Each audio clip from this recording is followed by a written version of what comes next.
by the way, so I had some time this afternoon to do some prep, more prep than I usually have time to do. And I make sure to fix the subs. Hopefully the videos all work. But I got a spoiler warning. I got a big spoiler warning. Hang on, let's see if this works. Can you hear that or no? No, I can't hear it. Dang it. Oh man. I keep thinking this Stream Deck setup is gonna work, and then it doesn't do what I want it to do. Oh my gosh. Like I have this whole alarm that's like a red alert mapped with a big spoiler warning for the screen because we need it now, because it seems to be like a regular occurrence for everything that we talk about. I'll try to figure out how to make that work. I will definitely do it. Oh my gosh, dude. I can see people starting to show up, and I hope that it was Rich because of the fact that you said red alert, which I'm 100% in favor of having my like some type of red alert klaxon going off. So, oh my gosh, dude, yes, that would be fantastic. Let me see if it won't let me use the sound effect. Maybe it will. Let's see if this works. Let's try this one. Can you hear that? Do you hear anything? No? Oh, Stream Deck, you failed me. That's okay. We'll try to play with the Stream Deck another time. But at least I've got a big spoiler warning, so we can have that up on the screen, so people don't feel like they're going to get spoiled without knowing about it. That's okay. That's awesome. Good deal. Oh my gosh, dude. Yeah, it's been I did some prep for this. I more prep than usual, which is, I shouldn't say that out loud, but I'm usually like drawing from like my knowledge of things, but I meant to go back and find the exact comic that I wanted to pull from, but I guess it'll be this one. This one would be a good one. But I've got some good stuff to talk about with this. And by the way, speaking of comics, since we're here, Rich Vibes. Rich. Hey, Rich. I'm listening to Rich Vibes. There. I'll redo my recording for you. How's that? Rich was asking in a separate group earlier today for us to record sound bites for his radio show. And so a bunch of us recorded sound bites. Oh, right on. I should have sent it over to you so you could record one too. Oh, I'd be 100% happy to do that. Rich, should we get Ryan to do a sound bite for you? Would that be good? Yeah, I won't say any Star Trek stuff. Or I'll like just talk about like Will Wheaton. All we had to do, he wanted us to record I'm listening to Rich Vibes. And whatever voice you want to do. Oh. That's awesome. Total radio voice. But what I wanted to show you is, so this book I saw at my shop recently called Halcyon Legacy. It's a new series they're running. Mm-hmm. It is specifically about that new encounter at Disney World called Galactic Star Cruiser. Nice. So something that's interesting, I didn't realize this. So when I first heard of that encounter at Disney World, and it's supposed to be there's a big ship, and there's like an encounter on the ship, and there's like a hotel on the ship, and you can stay in it, and all this type of stuff. It's called, apparently the ship is actually called the Halcyon Legacy. That's the name of the ship.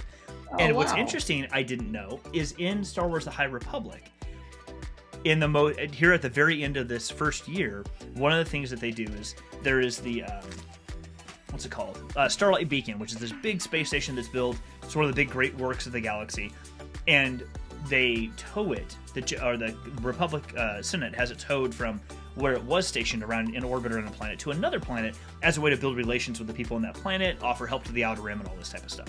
The ship that tows that station, this huge, like thousands and thousands of people can live on this station. The ship that tows the station is the Halcyon Legacy.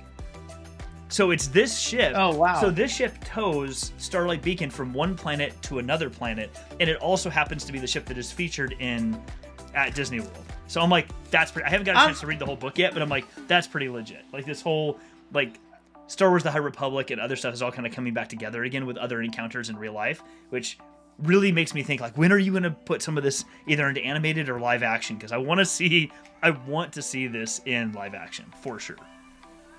Oh, 100%. I actually really like what, and I hope that Disney does something similar to what they did with Marvel, which is they actually own the Marvel properties for like a decade or at times like 15 years or 12 years before they would harvest on an idea.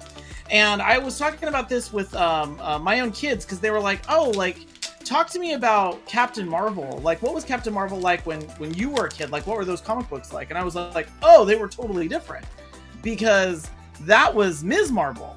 And I've talked all about like Ms. Marvel and the story, the encounter with Rogue, and what happened to Carol Danvers, and how that changed Rogue, and how that changed the X-Men, and that's one of those things that I just really liked that Disney did, which is they took properties and then they started to uniquely develop them.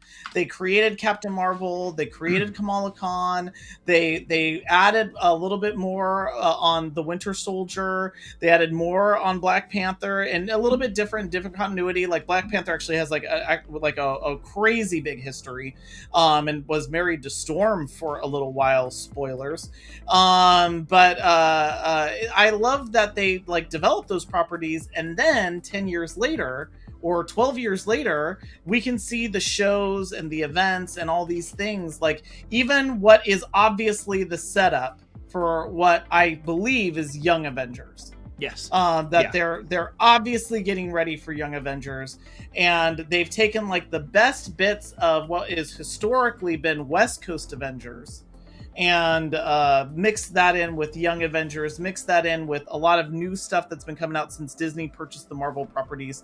And that's what I mean. Like, I think that'd be great if they did that with Star Wars, which is what you're talking about with the Halcyon Legacy. Yeah. Legacy and that comic book, and then what they're doing at Disney World. Like, I think that when you can have that type of embedded experience, that's awesome. Yeah, I totally agree. Watching and seeing how they're interweaving all these different storylines together, like in the most recent trailer and then TV spots for Doctor Strange and the Multiverse of Madness. Like, we are seeing all this stuff connect together. I mean, seeing Miss Marvel pop in one point in that trailer. I don't know if you saw it, but apparently they had some TV spots drop at the same time as the newest trailer that had totally different footage. Oh my gosh, it was like, it was. I mean, that movie alone is going to blow us all away, I'm sure. But more importantly, to what you were bringing up, is that to see all these characters develop out of these book-based stories and then put them onto the screen in some way, or even like in the What If series and animated, and see how they develop differently there or evolve differently there for those reasons is it's really interesting, and makes it really rich. It makes it kind of more enjoyable to participate in. Yeah, and I will say this, and I keep saying this and we talk about this a lot, but it is one of these things where I feel like a lot of people that own these types of properties, and I'm looking at you, Sony, a lot of people that own these types of properties, they want to eat their dessert first. So they don't want to do any of the work that goes into this. The Fox used to do that with the X-Men movies. I don't know why do we have to watch so many Phoenix movies? Dark Phoenix. We're always going to Dark Phoenix, and the reason why is because that's a really like cool storyline, and Jean Grey goes evil, but it's because you spent a decade with Jean Grey in the comic books as the regular Phoenix, and she's so crazy strong, and what she's able to do with like repairing the universe and the Mcron crystal and all this stuff. Like if you do what Disney's done, I think you sidestep some of the things and what I really mean is Marvel. You avoid some of the things that I think you see in the DC universe. Yeah. I'm not throwing anything down on the DC universe. I think that what James Gunn is doing in the DC universe is some of my favorite stuff. Peacemaker, like, geez Louise, that's deep cuts there. I haven't watched it. Oh my gosh, like, I'm not saying that show's for everybody, because it's not, but I'm just saying that there's something where it's like you staged a character and then you're delivering on it in the series. Doom Patrol. I mean, these are great series that DC comes out of DC. But this is what I mean. If you invest the time and you build up the characters, then it isn't like I just want to get to my dessert and let's just go to Venom. Let's just go to Sinister Six. And that's what I hope that Dave Filoni is that center spoke. And I think it fits well with our topic today, which is about the future of the Star Wars franchise. Yep.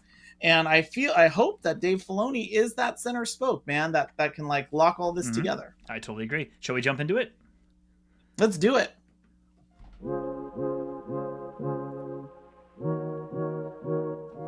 Awesome. Boom. We are here to talk about tonight. I'm so glad you brought this up too. This was Ryan's idea for the night, and I think it's what you would the segue you just created for us. I think is fantastic because I'm with you. I hope Filoni is that person. And as regardless of what people's general thoughts are about him, like not Filoni but Jon Favreau, I really like the pairing of the two of them together. I really do like to see Filoni do directing, but I like to see Filoni and Jon Favreau work on this storytelling and sort of production side of how to tell these stories, and especially when they bring in other directors. I really love how we've seen in The Mandalorian and then Book of Boba Fett them bringing in other directors to tell their portion of their version of this story at any given point in time.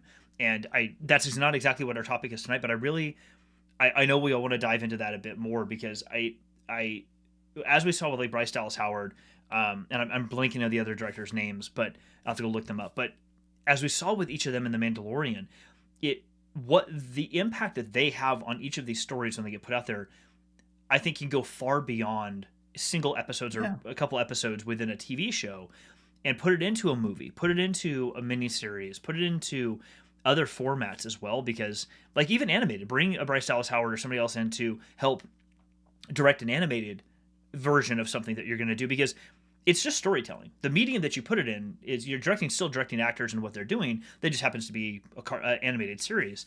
I really like that. I want to see more of that happen across Star Wars, that we get different ways of viewing from different people's own methods of storytelling put into this medium. Like especially with like Rogue Squad, is it Rogue Squadron? I forget her name. Who's going to be filming that, or directing that? But that's going to be amazing because that woman has such a connection to the Star Wars universe and to the galaxy and to these stories from such a young age that I'm really excited to see what her take on the story is going to look like. How is she going to bring this to a film? Like or a TV series. Like it's going to be amazing to watch that happen. Yeah. I think that it's great that they're bringing in a lot of different people to help tell these stories. I think that that's where, Star Wars, man, I can already tell my camera's giving me problems.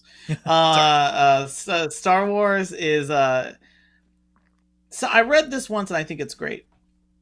Star Wars is a great story about the things you don't know.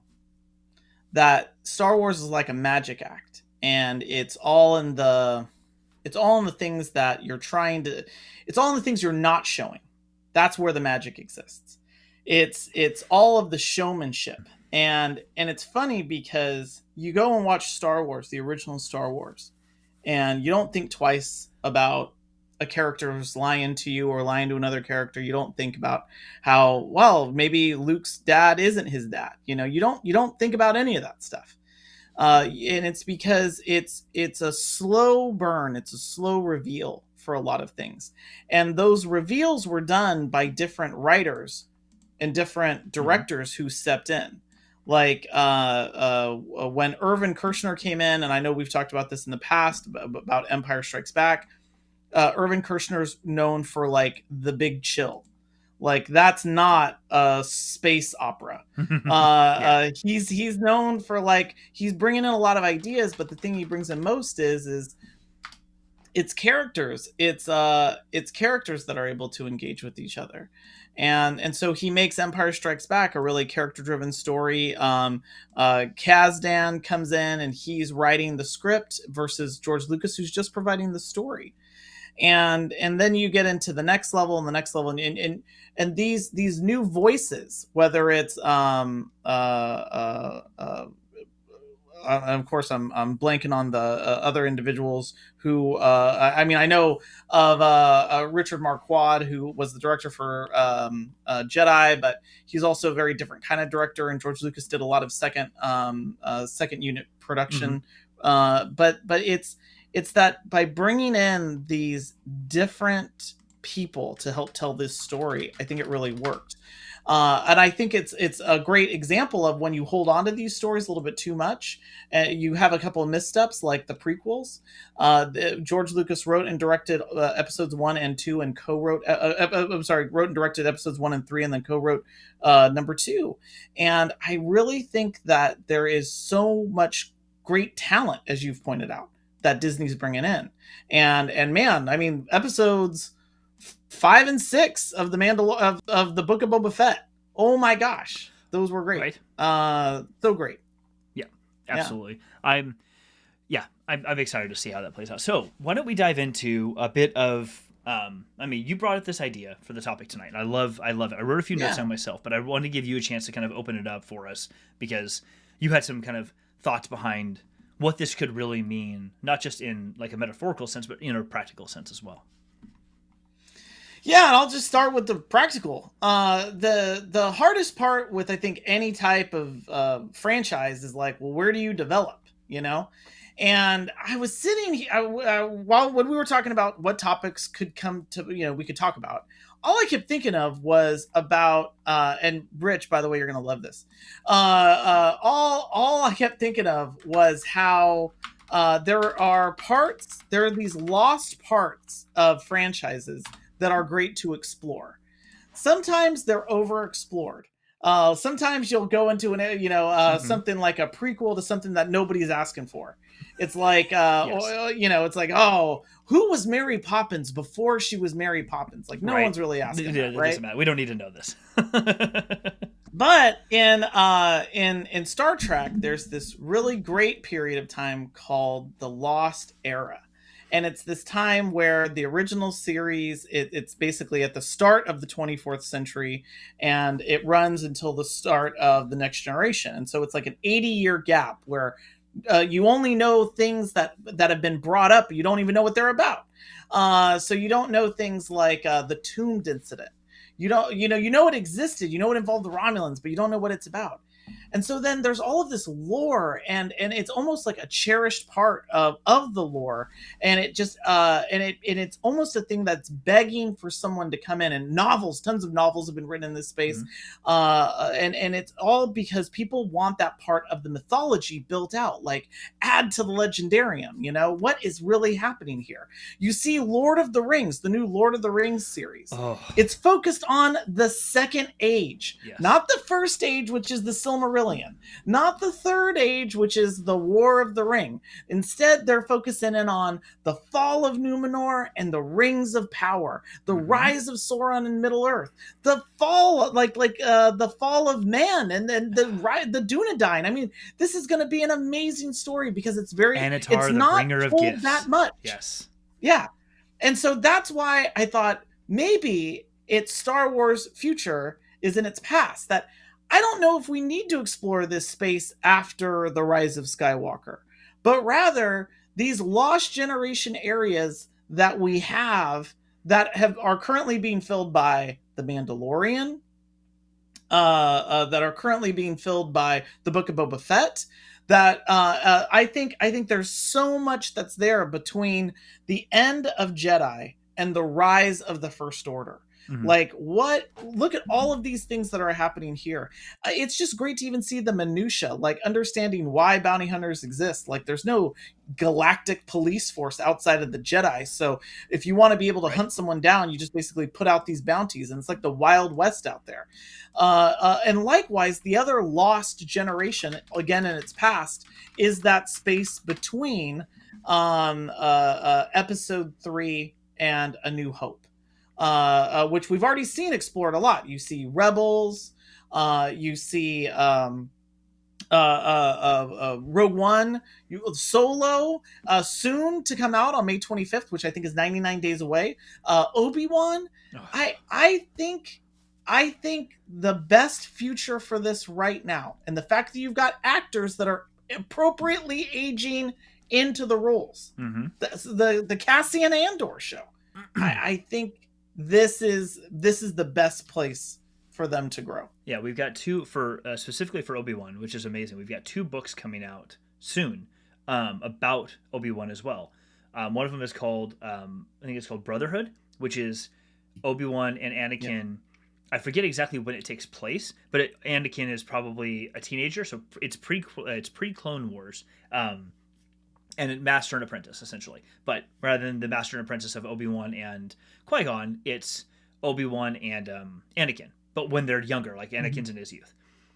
What's also interesting is there's another book coming out later this year. I think it's coming out in May or no, it's coming out in July. Maybe it's later than that, called Padawan, which is another book of Obi-Wan and Qui-Gon. So we've already had one recently called Master and Apprentice, which is amazing. If you haven't read it, anybody watching, definitely read Master and Apprentice. It takes place when basically the premise is that Obi-Wan is 17 years old. So he's the apprentice to Qui-Gon, and they're not getting along. They're realizing that they feel like they're mismatched, and then something happens where Qui-Gon is offered a seat on the Jedi Council. But Obi-Wan finds out from somebody else, and that creates a rift, and then the story proceeds from there. Well, the Padawan book that's coming out later this year, to your point, is Obi-Wan when he's about 11 or 12 years old, apprenticing to Qui-Gon, and something happens, an adventure happens, and I like that. But to come back to something you mentioned a minute ago about these other time periods that would be fascinating to find out about. I don't know if you've ever seen this series, but there's a Star Wars series that came out after The Force Awakens called Aftermath, or the Aftermath Trilogy, written by Charles Wendig. There's 3 books: yes, Aftermath, Life, Debt, and Empire's End. And at the conclusion, and let me see if I can do it. Hold on. Let's do. Did the sound effect come through? No, the sound effects, but I mean, obviously, spoiler and warning are written right across. So right across the screen. You've been warned. You've been warned. If Brandy was here, he would be totally proud because he would recognize that it's here. And subscribe. We'll just put the subscribe button up there because why not just market the crap out of it? Anyways, at the end of the series, the short version I wanted to talk about, spoiler warning, is what happens at the end is a admiral in the grand admiral in the Imperial fleet, Ray Sloan, ends up taking control of the remnants of the Empire's navy at that point and bounces. She's heard that there's another fleet that's gone someplace, and she's going to bounce. She's got the young what's his name? What is the character's name? Who sort of runs the First Order alongside Kylo Ren in the Force Awakens? What was that character's name? He's side by side. He's more of like the military lead. The guy who played by Don Holm Gleason. Yes. So that character, the guy who's I'm the spy. Exactly. Guy is a kid. Yeah. So at this point in life in Empire's End, he's a kid. His dad is the person that is taken, but everyone's looking to his son to be like the new face of whatever's happening. But they bounce out into wild space, or not unknown regions. They take off into the unknown regions to go disappear for a while and kind of rebuild and figure out what they're going to do. I would really love to learn more about that, because if they're going to the unknown regions, well, that's where the Chiss Ascendancy is, and that's where all these other, like the Grisk and all these other people that we've learned about in Thrawn books. What happened to them? How are they there? I mean, people who don't know this stuff wouldn't know that, like, how are they out there and no one would find them? And you'll learn when you read the Thrawn books that what we call unknown space, and what they refer to as the chaos. We are the most of the galaxy is lesser space to them. They refer to where they live as called the chaos, and it's so chaotic that you can't simply jump with hyperspace engines. You need a navigator who can basically connect to the Force to guide you through hyperspace, because otherwise you would just fly into stuff and it'd be destroyed. Nobody just stumbles upon other. There's no real connection between other planets in that area. Well, we want to learn more about that. Like, I want to hear about how did the Empire basically, the remnants hide there and become the First Order later, where no one could find them. How did that all play out? How did that happen? There's a lot that we could do there that doesn't have to be Force based. It doesn't have to be Jedi or Sith based. That are just other really interesting tales. And I think in that same vein, like, I want to see more from Thrawn. I want to see more. The most recent trilogy that just wrapped up from Timothy Zahn, where it's about Thrawn, but he's in his youth, and it basically tells the story of how Thrawn came to be someplace to be picked up basically by the Empire and set him on the path to becoming the Grand Admiral we know and love. But he was in his youth, like in his 20s or early 30s or something, a young man. I want to learn more about that, because they introduced this whole race called the Grisk, which the fandom is kind of torn about this, but I think they're essentially filling the void of what the extended universe back in the day had called the Yuzong Vong. They're not that character. They're not sadomasochistic. They're not that. But what they do is so much more subdued and so much more horrific. Not horrific, but hard to wrap your head around. And so I would love to see more of that. I want to learn more about who they are. How do we combat them? What are they doing out there? What are all these other races that exist in the unknown region that we've never heard of? What are they doing? How does that play out? Like, what's the political battles that are going out there? I want to see more of those things, because we've never experienced that outside of Thrawn. So people's experience with that is just Thrawn, and everyone's torn. Like, he's either he is just evil because look what he does, or no, he's a mixed bag. I'm on the side of like the dude's not evil. He just victim of circumstance. But yeah, there's a lot there that I think can be explored. A lot that can be explored. Yeah, that's kind of what I mean. Like, I actually think Star Wars needs that to reset. Mm-hmm. And this is the opposite of the advice that we were talking about, I think, last year when I was talking about Star Trek, where I was like, oh, Star Trek needs to go way out in the future. Like, it's because it's also dependent on like showing off technology that doesn't exist yet. So you got to go further out, because the stuff that we have now is more advanced than the stuff I saw in 1987. You know, Mm-hmm. The Star Wars though needs, I think, a reset. And what I mean by that is not because of like a toxic fan base or anything, but because Star Wars has been producing so much content. By the way, I saw someone say "Make it so," and this is the way. I feel like that's a T-shirt I need. The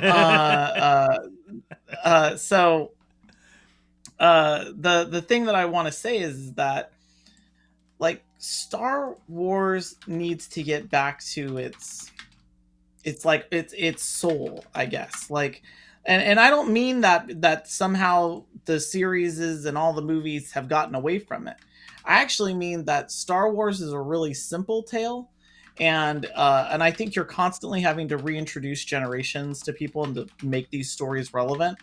And some people, like I talk to them all the time. Like, I grew up with the original trilogy. Some people I grew up with, or some people I know, it's the prequel trilogy that they most remember. And heck, Jar Jar Binks was like crazy funny to them.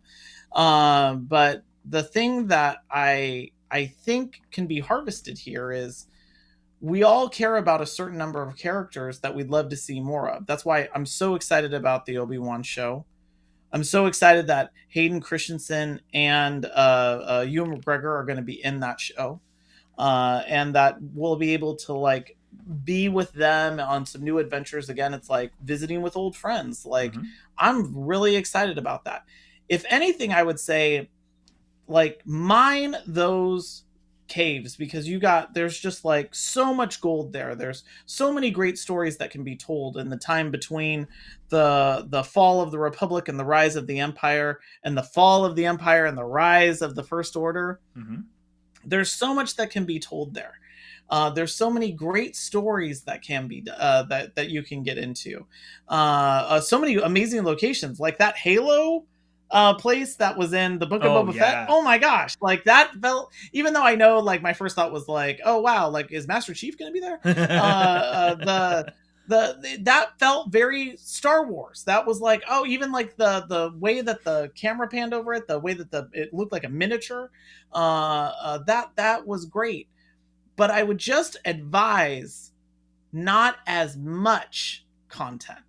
I actually am. When we were on the show last week, I think I said something to the effect of, "Oh yeah, and Obi-Wan's coming out in a couple of weeks." It's not. It's 99 days. But when we were talking last week, it was over 100 days. And that's great. Like, we should wait for it. You know, there should be a break in some of these stories. And I think that right now there's an eagerness to like keep like feeding it and feeding it and feeding it. Like, oh, we got season 1 of Mandalorian, season 2, we got Book of Boba Fett. Let's put Mandalorian in there. I actually think, yes, build out this area, but maybe we only need one series, over the course of a year. Well, something I love about what you just said is that I've heard that too, where people are like, oh my god, I just want these series to show because I want to see Obi-Wan on the screen, and I want to see Din again, and etc. What's fascinating to me is that, and I think people just aren't aware of it because this is not content they typically consume. But I'll try to turn here and back up. Everything right here, these are all High Republic novels. All of these right here are all High Republic, and on this side, these are all Star Wars novels. That whole chunk right there is Star Wars novels, and probably, hold on, more than 2/3 of those books. Probably all but like one or two of those books came out in the last year. I mean between both these stacks, all 90% of these books that are Star Wars behind me came out in the last 12 months. And so that I know not everybody's into, they're like, I want to watch movies and I'm not into reading this stuff. No worries, that's not a problem. But I bring this up because, to your point, if you want to fill a gap and you want to find other Star Wars content, and for the most part, stories you have never encountered before and never been around before, my God, there's so much content that is accessible to everybody. And one of the ones I was going to talk about is comics. I mean, we talk about comics all the time, but the amount of content in Star Wars comics that are also doing what you're describing, which is telling stories of like groups that we haven't seen, that we barely see. One would be Crimson Dawn. We're introduced them in the Solo show. Well, actually, no, not even Solo. We introduced them in, I think, Rebels, as well as the Clone Wars at some point. But there's a whole miniseries now called Crimson Ring that is running. That is all about, and the book itself is being told by a character that's an archivist in the future to people who have found like a holocron and are listening to this person explain what happened with Crimson Dawn. So this series is going to run, and it'll just end when the Crimson Dawn story is done. But this series takes place in the future, people going back and learning about what happened in the past. Almost exactly what we're talking about here. So it's like, I want to encourage anybody watching this right now that if you're someone who's like, but I want to see these new things, I get it. Like, I want them too. What I would advise is to go spend some time with some of these comics. Spend some time with these other books. Get the audiobooks if you prefer that. I mean, they're great audio dramas to listen to. There's so much that will fill your mind that it will also open you up to all these other Star Wars stories, whether they're Jedi-based or not, that I think will really make people feel like, holy crap, there is so much more here that you can consume and enjoy, and will also help satiate you until Obi-Wan comes out, or these other books come out, or these other movies come out within the next year to 2 years. I think that's very doable if many more people would be willing to open up to, like, maybe I will read a Star Wars book. Maybe I don't really read fiction. I like watching the movies, but maybe I'll check that out. I think that could actually help quite a bit. Yeah, and this is where it's like, I completely agree. I think that there's a lot of things that are out there. If you were a fan in like the 90s before the prequels came out, I mean, I will say that you were living in the novels. Like, that's all that we had, like novels and video games. Like, you were playing Shadows in the Empire, and that told you like what happened between Empire and Jedi. The thing that I also think is by and I understand that I might be asking for something that maybe generationally this just isn't a thing anymore. Like, there seems to be like a high interest, like, you got to get content out. It's got to come out fast. People have a short attention span, but simultaneously, I'd rather have the time spent to make things as great as they can be. I don't want to have someone take like a big try at a Star Wars. Like, I want it to be the best shot. I want it to be something that is a fully developed idea. If you're thinking of it into a series, like, think about how that series ends. I think sometimes, and I think that happened with the Book of Boba Fett, and that's one of the reasons why, we were talking about some of the criticisms for the series. Like, we obviously liked it. We like Star Wars. We want to see more Star Wars. That's great. But I think that's a series right there that could have benefited from maybe 6 more months.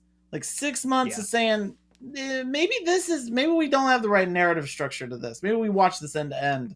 And I think time is a benefit when you're a storyteller. Yeah, I totally agree with you on that one.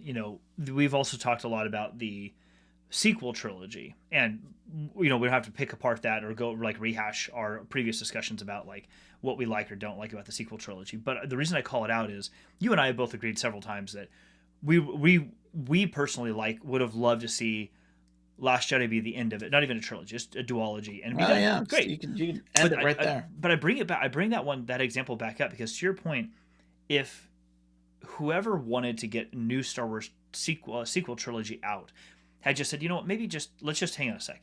We're about to bring out this Force Awakens movie. Maybe we just take a step back for a second and say, what are these 3 movies going to be? What are these stories overarching going to look like? What story are we trying to bridge between all 3 of them, and cook on them for another year? Maybe go back and do some pickups, later on or something like that, or whatever it happens to be. Just go back and just bake on it for a little bit, because I think regardless of someone's opinion of every Marvel MCU movie that has come out, putting the opinion stuff aside, one thing that has been really great about the whole MCU is that it's not that Kevin Feige is just amazing. I'm not saying that, but you have somebody who's kind of at the center point, helping to guide, use your phrase, a narrative structure that exists across a whole family of different movies. Yes, different directors and producers and writers and developers and all of that stuff. Of course, they're the ones who put that story together and make it happen. But at the center of it, you have a small group of people that are sitting back saying, we want you to give us this, but we are still going to kind of double check this against what we're trying, the stories overarching that we're trying to tell here, and does this really fit in its current form with that? If it doesn't, then let's go back and have a conversation about how can we tune it a little bit to make sure that they all work together. And I think that the sequel trilogy, that's something it could have been, that's a place where it could have benefited from that, was just go back and think about this for a little bit longer. Just not have to be very long, like 5-6 months or something, and just what could have been done differently.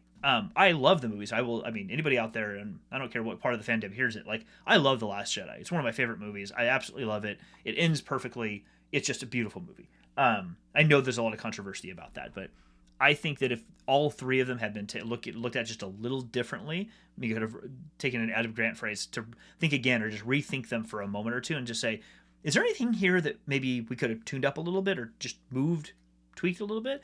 I think we would have gotten potentially a very different series that may not have stirred up quite as many, negative feels by so many people. Maybe not. I mean, maybe it would. You never know. The people who are going to be trolls and toxic, they're just going to be that way, and you're not going to stop that. But I think it would have been an interesting exercise to say, how could this have been just a little bit different? Yeah, I think that this is like great. Give it some time, and then you can actually really experiment.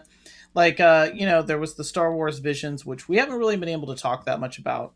I still think that that was a really good experiment. Yeah. But there's a lot of really fun experiments. And I feel like because the best area to experiment is with some of your existing properties. And they have some existing properties. I'm obviously very excited about the Obi-Wan show and the fact that many of the actors are coming back. They even got like Joel Edgerton and Bonnie Plies, I believe her name is, who played Uncle Owen and Aunt Beru. Yes. I mean, this is going to be great. I'm really excited about this. Because there's also a part of me that's kind of hopeful that Obi-Wan's lied to them too. Mm-hmm. And it's just like, oh yeah, you're that guy that he was here. He killed all those Tusken Raiders. Well, actually, he was killed in the war, and it's just really kind of like a sad. I don't know. These are things that are going to be fun to explore. So I want to see that kind of stuff. But I think it's like. I think that you could do a lot of like fun plays in the past, not just like tell stories that we haven't heard. Like I would really like to see a little bit, like even if there was time that we could spend with Yoda. I mean, gosh, Frank Oz is still around. God, save Frank Oz. It would be great to spend time with Yoda. It would be great to see what those things were. But a thing that I love that Marvel does, and we already were talking about this, is the what if stories. Oh my gosh. And I always thought, yes. What would be really fun is if you actually had, like, you remember the kid in The Last Jedi, and he's telling the story of Luke Skywalker, and I would love to hear in that universe someone trying to relay the story of what happened but get it wrong, and let us see what would happen if it was wrong. Like, instead of, oh yes, and then this boy grew up on a desert planet and is trained to be a Jedi and Darth Vader is his father, what if this person got that story wrong, and it's like, oh no, it's Leia. And because it's someone telling the story wrong, you can even have different actors play those roles. A young Leia having to meet Obi-Wan Kenobi, or having some of these parts wrong. I think it'd be a great way to introduce the what if way of telling a Star Wars story. And what ifs have been all over Star Wars since its inception. Yeah. Like with there have been non-canon and canon stories. There have been things that have been in video games, like Luke falling to the dark side, or Leia being the Jedi that has to fight the Dark Apprentice in the Force Unleashed series. There are a lot of really cool things that have happened, but I really think when I talk about Star Wars future and its past, I feel like the best gold mine that they could go into is that space between Jedi and the sequel trilogy, because I would love to see people finding their way, and again, this doesn't have to be the full wizard stuff, but people finding their way in the Force, like Kyle Katarn in the Jedi Knight series or Dark Forces series. I would love for them to spend the time or there. Starkiller for that that's where you Yeah, exactly. That's where you get like Thrawn. You get a lot of things that are already there. You're already gonna have an Ahsoka show, which is great. That's a great property to be able, and a great character, by the way. Hayden Christensen's gonna be in that show too. Hayden Christensen, man, I mean, he's paying his bills. But the thing that I really mean is that you could experiment, you could come up with new shows, and you could take small risks because they're known properties. Right. And then after you're done doing that, simultaneously, someone should be working out what happens in the future. What's this far off future of a new Jedi Order? That's what I'd like to see. Yeah. There's actually on the vein of what you were talking about, the kind of the what if, not what if, but kind of like these other stories. There is actually a book, I have it, called they did this for The Force Awakens, and they did this for The Last Jedi. I think they did it for Rise of Skywalker too, where they did Journey to Star Wars. The last Jedi. They did it for The Force Awakens, like the year or 15 months before the movie came out. They were releasing books as like to get you prepped for this like new movie. One of the books that came out was called Journey to Star Wars: The Last Jedi: The Legends of Luke Skywalker, and it's literally people telling stories of like, well, I heard that Luke Skywalker, blah blah blah blah blah, and there's like 3 of them. I think 3 of these stories, and it turns out Luke Skywalker's actually there or walks in the room at one point. Then they don't make it the story. They don't make it a big thing that it's Luke Skywalker, but they tell stories of what they heard about Luke Skywalker doing something, and it's fascinating because it's exactly what you described. It's like this is when you have so few people in the or people like him in the galaxy, and others hear about it. How do those stories get blown up? What do they sound like? Who's talking about them? What do they mean to normal people who just have nothing to do with all these other things, these galactic politics? They're just at their bar hanging out or working on the farm someplace and what have you. And yes, Michael, I see. Yes, more cowbell. Star Wars needs more cowbell. You heard that he plays the cowbell. I mean, he's got a fever. He's got a fever. The only prescription. And it can only more be cowbell. Yeah, more cowbell. I wanted to. By the way, like Luke Skywalker's from Modesto, so he definitely knows what cowbell is. Exactly. I wanted to bring up that kind of in a more practical, not practical, a more tangible sense, because it's actually being done right now. Everyone knows I'm a huge fan of the High Republic. This series, this is the last book of this run called Trail of Shadows. I won't give away the gory details, but there is a thread they've been tugging at in this first year of the High Republic, where the Nihil, which are these space pirates, I'm oversimplifying because they're not just space pirates, it's more than that, but let's just go with that. They've released a creature, or they're using a creature that literally it feeds off of the Force.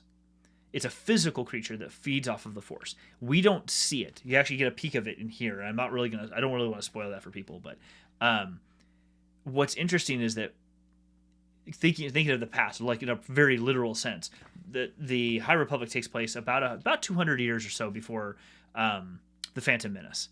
And in that, this has been this first year. Phase 2, this next year, takes place apparently another 150 years in the past beyond that. So it's a whole other time period they're going to come up with. But what's interesting about this is, in this particular story, these two pages and these panels, we have a character right here. His name is Emmerich. He's a Jedi, and he is a investigator. Like, he's known to investigate things. And you see a person next to him over here. He's actually hallucinating. So the person that you see, which is right up here, this woman in this panel up here, that's what he's seeing right now. And the reason he's seeing it is this particular creature, actually down here, to him, it kind of looks like a ricotta. If you notice that, almost has a look of like a ricotta. And he's grunting. What's happening is this creature, someone calls like the Leveler is the nickname that is given.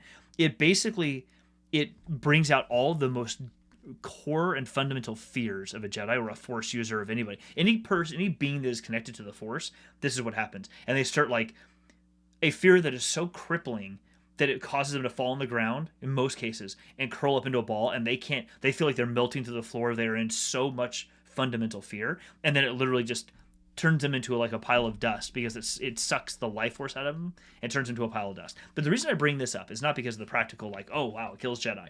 Yes, it does that. But I bring it up because it is a type of character, and it's a set of stories that we have never encountered things like this in Star Wars before. I don't want to say it's horror, but it is this type of character, this type of sort of antagonistic entity that you can't fight with a lightsaber. You can't fight it with blasters. Maybe you can. We don't really know yet. But it starts to tug on. Speaking of the Jedi and these stories, it starts to tug on Jedi. Not only are Jedi not like invulnerable and infallible, which we've already learned, but even at their highest, their best and most connected, they're not. And I think it's an interesting thing because it is in the past beyond the things we've typically been seeing, and it's these other types of stories and characters that are coming up that are like testing these waters of how far can we push Star Wars? How far into like deep sci-fi can we get? How far into theoretical physics and even religion in some cases? And then how far into horror can we get? Almost like Sam Raimi style.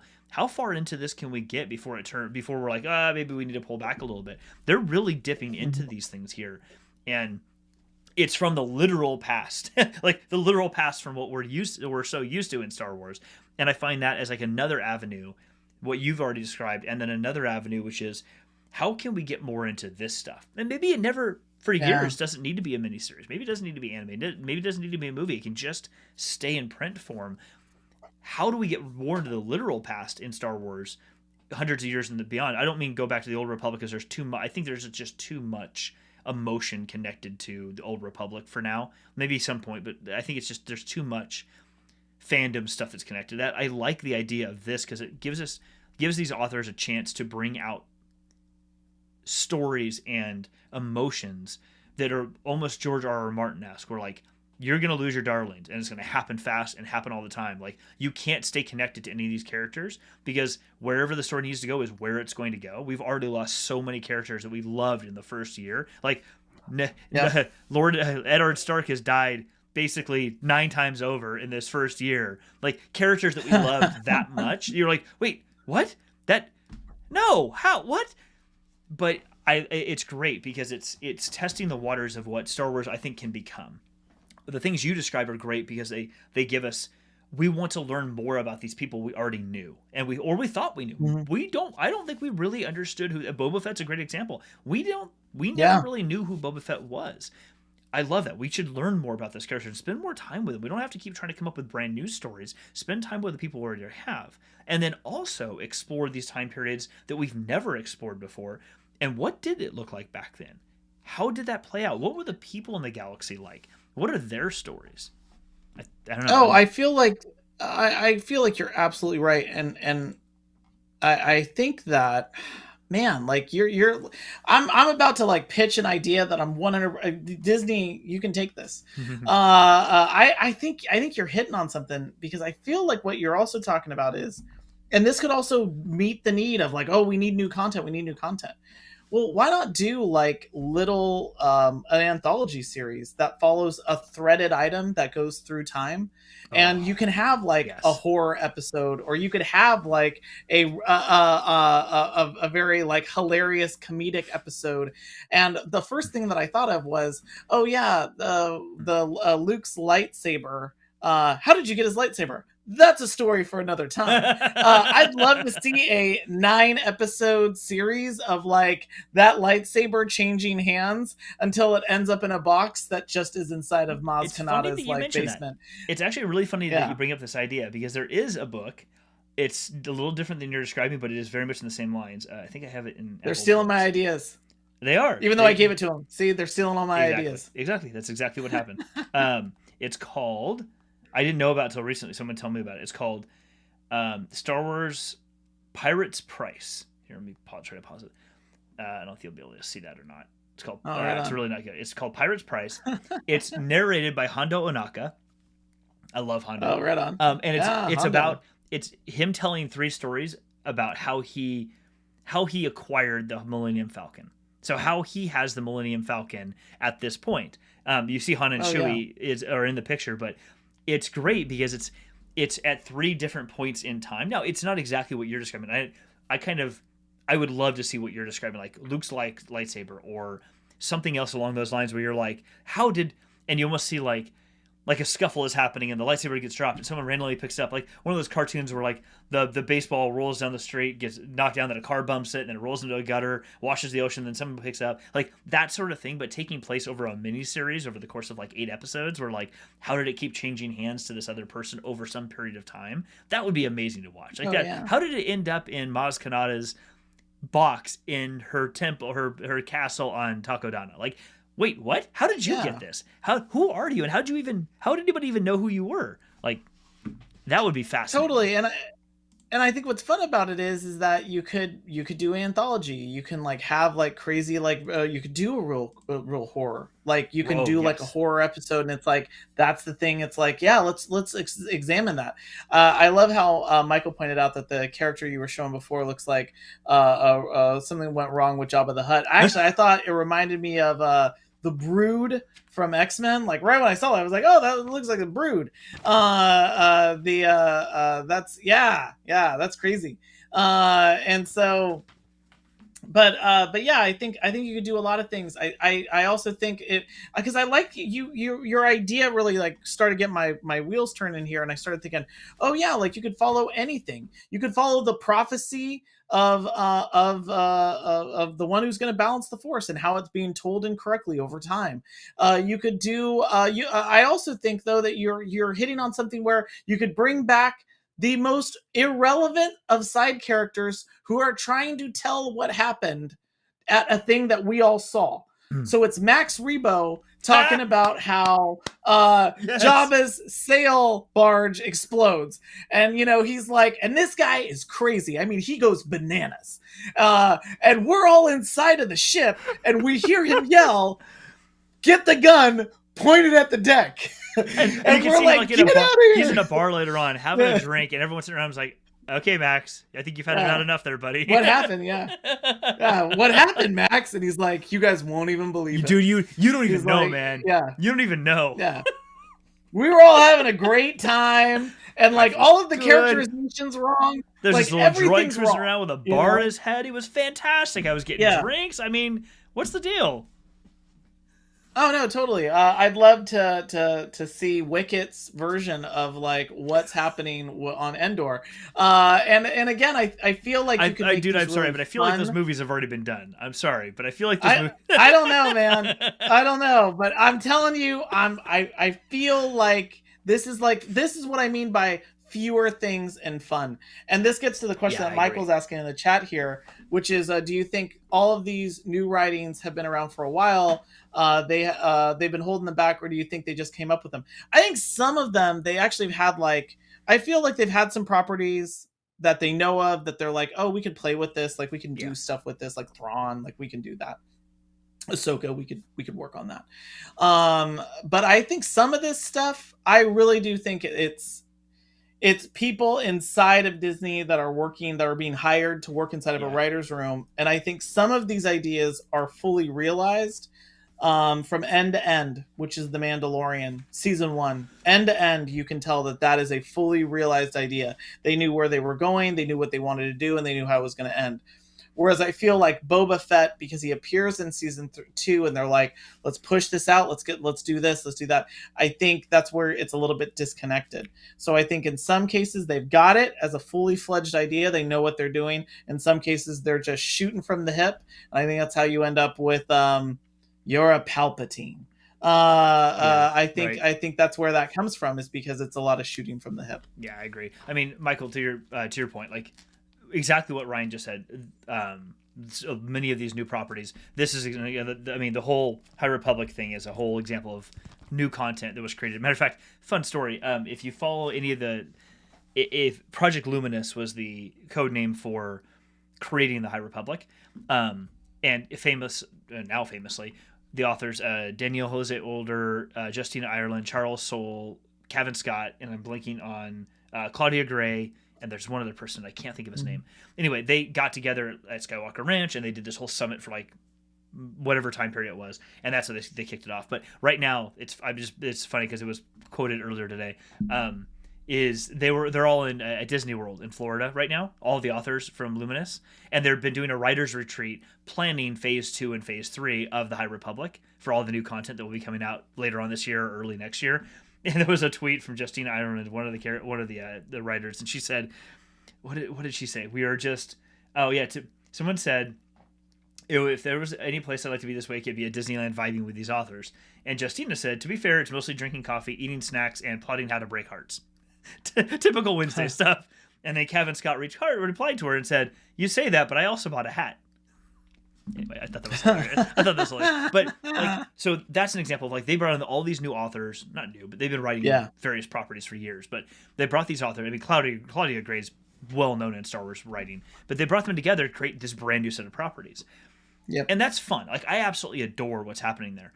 I really though want to hone in on what you said though, which is I really want to see more of the people and the places that we've already either touched on or learned about a lot, but we don't actually know that well. We think we know them well. Obi-Wan's a great example of this. We think we know him well. Yeah, he's an unknown. He's totally an empty book. As much as you were like, oh no, we saw a ton of him. And it's like, we know he loves democracy. Yes. There's actually a ton of stuff that we don't know about him. I mean, you brought this up many times before. I mean, we had the hot take episode where you're like, he is the biggest ghoster of like, I don't even know how you describe it. Like the dude's not a good guy. Like if you look at it from another, he's the greatest gaslighter in the history of cinema. I could make a case that he is more villainous. Darth Vader only ever tells Luke the truth, and everybody around him only ever tells him lies. And Obi-Wan or doesn't tell him the full truth. And Obi-Wan is one of the main culprits, and that's something I absolutely love. Is like why I want to learn more about how that happened, how he became, because you're right, Darth Vader, it's not that he's not interesting to me, but he's kind of one-dimensional to me at this point. Even the books we get, he does some interesting stuff, some things happen with him, but I want to follow Doc Aphra. Like, I want to spend more time with Doc Aphra. Like, I put her 100%. In a series. Oh my God. Make an R-rated series on Netflix or someplace where we can get Doc Aphra that can just be the character she is and interact with Vader and Uchi of Bestoon and half a dozen other people that she's regularly interacting with and screwing over and doing the things that she's going to do. Like, I want to see more of these characters weaving their way through the galaxy that you never see before, because these characters are everywhere. Like, Doc Aphra is weaving her way through all of these different events. I want to see more of that. I want to learn more of who those people were and what was going on with them. Yeah, and I should say that that's what I mean by the Star Wars futures in its past is that that's the era to build in. It's just like with the lost era in Star Trek. It's like we don't need a young Picard show, but we can get like a really cool show that's happening in that period of time. And if you overmine the area like what they did in Star Trek, where they're like overmining the original series era, the 23rd century era, it's too much. It's too much. We're choking it, and then they'll race back to the properties to like try to save it. Then they're like, oh, let's bring in people. But I really feel like you can do things with characters that you've never really explored, like Obi-Wan. But to your point, I don't need anything more on Darth Vader. I don't need a young Darth Vader show. I'll take Hayden Christensen as a side character in these other series. Or again, I am 100% okay if it's like a what if series, or it's someone trying to tell the story of what happened. And again, you could recast Luke Skywalker, Han Solo, all these characters, because it's Max Rebo talking about what happened on Jabba's sail barge, and he is an unreliable narrator. He can just be like, I was just playing the piano. I would almost love what you just said. No, Michael, I'll get to your comment here in a second, but Ryan, what you just said, I would love to see, now that we've got a new actor playing Solo, I would love to see, instead of like another movie, I would love to basically see a series, like an 8-episode series, where he does the combination of your other idea about Luke's lightsaber, where he basically, him and Chewie are like on their adventures, and they randomly show up someplace and they go grab a pint at a bar someplace because they're like, oh, we're going to hide away from the Empire. And they end up talking to somebody and then telling the story. And like, oh yeah, that Yeah. one time that I was doing the thing and the stuff, and we were on the job on Kessel or whatever, and they tell it, and people are like, "You're lying."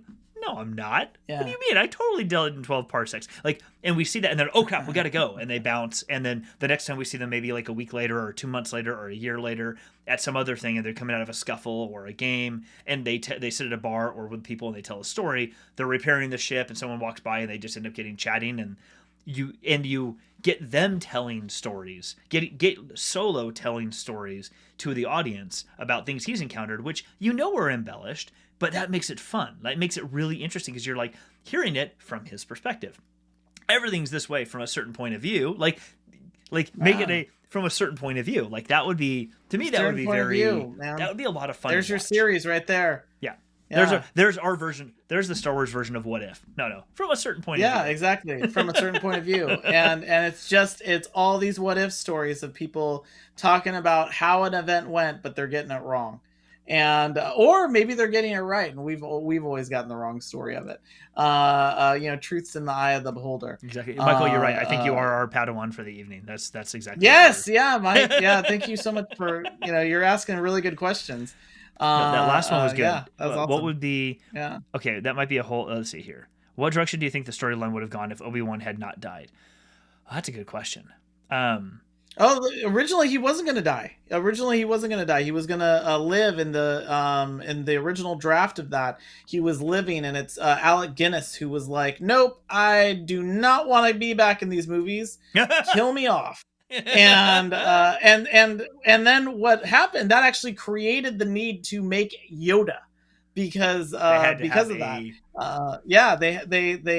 and I actually think that's great because of two reasons. One, it forces Luke's got to lose something to gain something, and he loses Obi-Wan, he loses a mentor, and so that's great. It adds to the legendarium with the if you strike me down, I'll become more powerful than you could possibly imagine. And it's the thing that I always liked, which is there's an old phrase: heroes don't die, they just fade away. And I loved seeing I loved that literally with Obi-Wan, that he just fades away. Yeah, that was my favorite sort of death scene anywhere in Star Wars when that happens with Obi-Wan.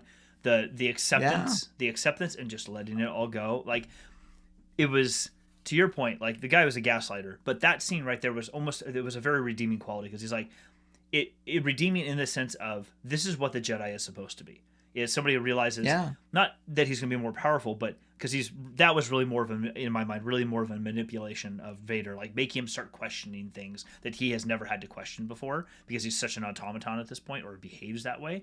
But the fact that he's like, you know what, I'm just going to let this go, and then he instantly becomes one with the Force. Like, that's what Jedi were supposed to be about, is letting go of that attachment, knowing things are going to continue, and you just move on. But there's other problematic stuff with Obi-Wan at that point. They're just no, totally. I mean, he is a gaslighter of Skywalkers then. Oh yeah. I will say he gives kind of a smirk at Luke, like, "Hey man, watch this." And no warning. There's no warning. Like, he could easily be on the ship and say, "Hey, by the way, if I go down while we're on the Death Star, I'm going to fade away because I'm going to disappear into the Force, but we're still cool. Don't worry about it." Like, don't panic and start crying on the Millennium Falcon. It'll be fine, man. Don't worry about it. I got you. I got you. I'll be around. We'll talk. I left you some holovids. It'll be fine. Don't even worry about it. I left you a hologram with some voicemails. We'll come back later on to catch up on this.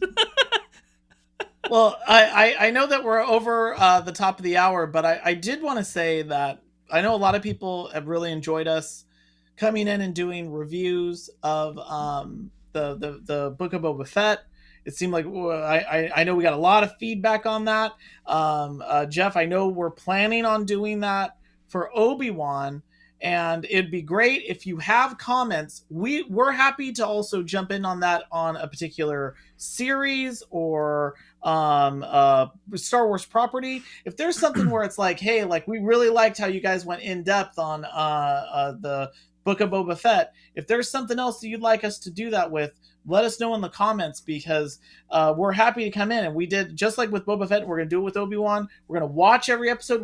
That week, we're going to talk about it, and we're going to do letter grades as well. Yeah. So yeah, like let us know what else. And if you want to hear more about our opinions on the Book of Boba Fett, or where we think season 3 of The Mandalorian's going to go, let us know. Yeah. We've got a lot to say about that. Absolutely. And also, I've been thinking about maybe when Obi-Wan drops, maybe we even look at doing some watch parties, pick some platforms and do some watch parties with folks. I'm all about that. That could be a lot of fun. We could do some joint watch parties, live commentary. That could be, I don't know, that could be kind of interesting. We'll see. Yeah, let us know your thoughts. Reach out to us. Obviously, we have all of the that's on that side. All of the LinkedIn and Facebook and Twitter and everything else. Subscribe. Yeah, please let us know let us know if you would like to do that, because we are all about being able to watch those shows live, but then also, man, like live commentary. And Jeff knows, like the last time we were doing this, these are still my notes. These are still my notes from the Mandalorian. And you know what? The Book of Boba Fett. We didn't even get into all of it. No, we've got so much more to go through. I could spend another half hour talking about that spin move that we talked about last week and is now exploded all over the internet on the spin guy. Gosh. We got more. And Derek, I'm glad you like the idea of the watch party. We'll definitely put that on the list of something to consider. Right on. Yeah, right on. This has been awesome, Ryan, Michael, Derek, Rich, everybody. Thanks for being here tonight. We appreciate it. Add more comments and questions, and we will catch you next week. Right on. Thanks, everybody. See you, everybody.